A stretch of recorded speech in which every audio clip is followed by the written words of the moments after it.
Hello, welcome to Beth Roars, where we look at your favourite singers to find out what makes them them.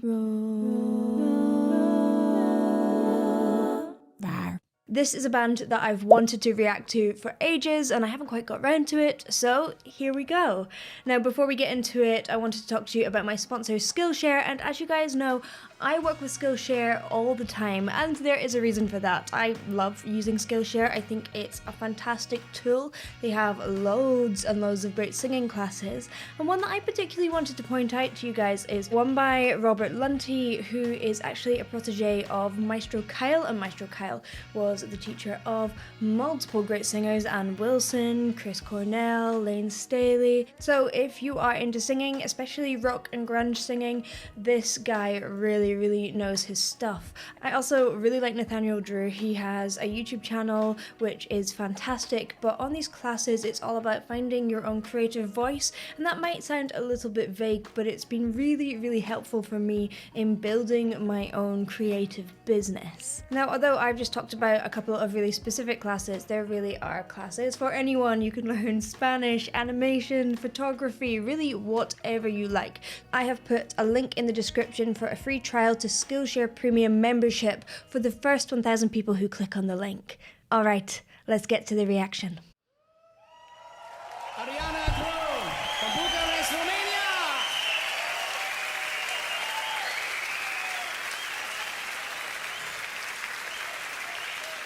I love cello. This is exciting. This next song is Always Somewhere.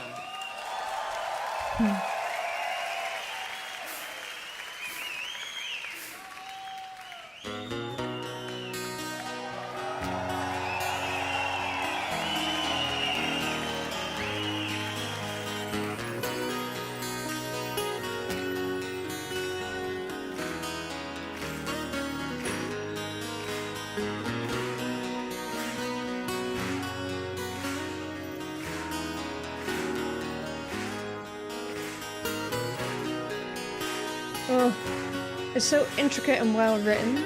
I love all the intertwining rhythms and melody.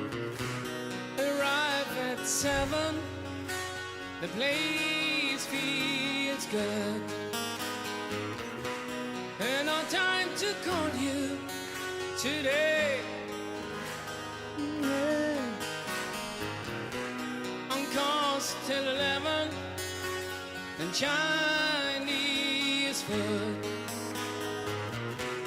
I'm back to the hotel again. You know what? He has such a balanced voice, and what I mean by that is that you're not getting any push or squeeze. You're getting a lot of resonance, and he has such a kind of warm and easy sounding tone, and this takes a long time to develop, and also our voices change as we age and things like that, so we have to constantly kind of work out what our voice needs to maintain that balance. Now, there are lots of things that could impact that. It could be your breath, it could be your vocal cord closure, which can be quite difficult for us to at first identify that feeling, and the shapes that we're making above the vocal cords. So all the shapes that we make, and that sounds a bit vague. People ask me, what does that mean? How open your mouth is, where your tongue is placed, is your soft palate up and down, or down, and how low our larynx is. These all can impact on your tone and your balance, and everyone has to do it a little bit differently. Everyone has a different shaped vocal tract, mouth, vocal cords, everything like that. So it's really not a cookie cutter approach, or that's my experience with teaching anyway.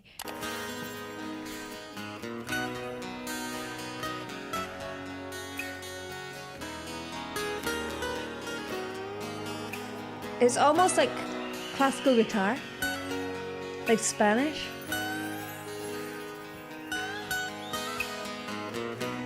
I call your number, the line ain't free.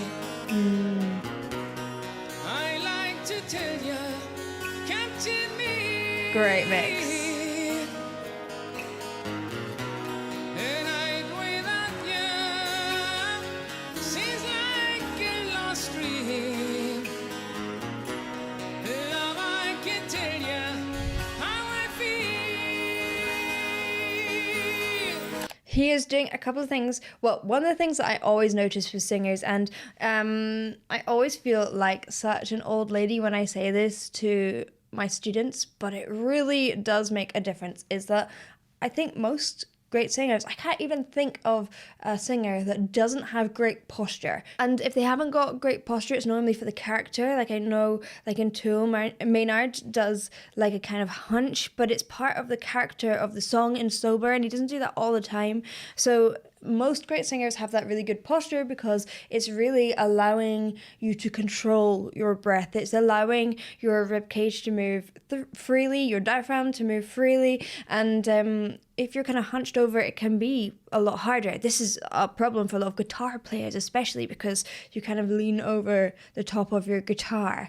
But also he's singing mostly on the vowels, and he's really adapting those vowels to find the most efficient resonant spot.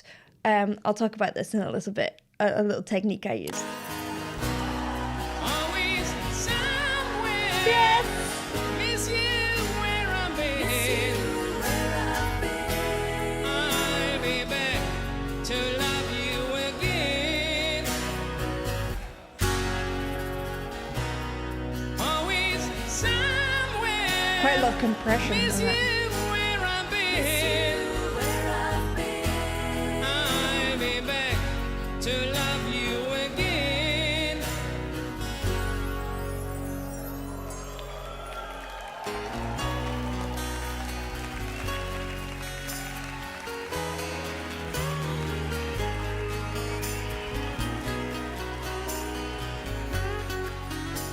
Such a chilling.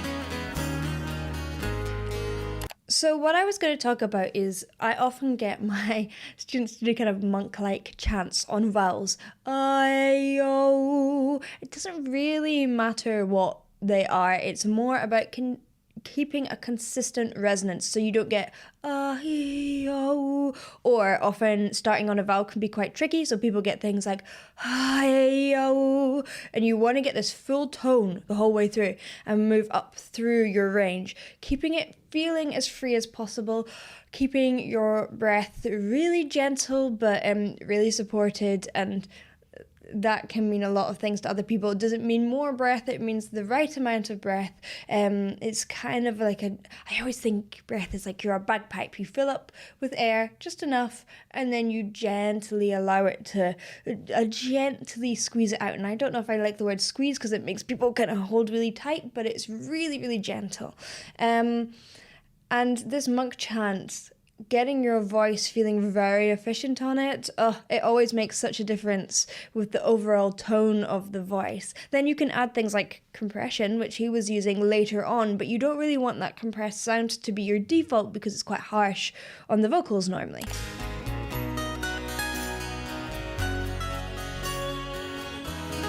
You don't want to be fatigued in your shows, you know?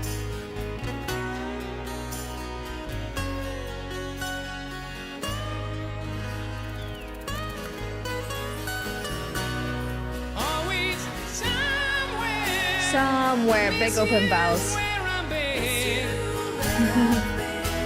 I'll be back to love you again. Always somewhere. Miss you where I've been. I'll be back to love you again.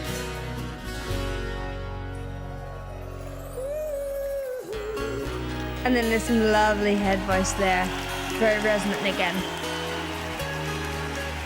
So you could be like, "I-o," all the way up here. It doesn't really matter, but you still want that resonant sound. And if you can get that resonant sound in the extremes of your range, then you are absolutely laughing and over your break. Because often in that kind of mid-mix part of your voice, it can be a little trickier to get that balance, to get that freedom. But if you get those monk chants working, I love it. I love that technique. It really works for so many people.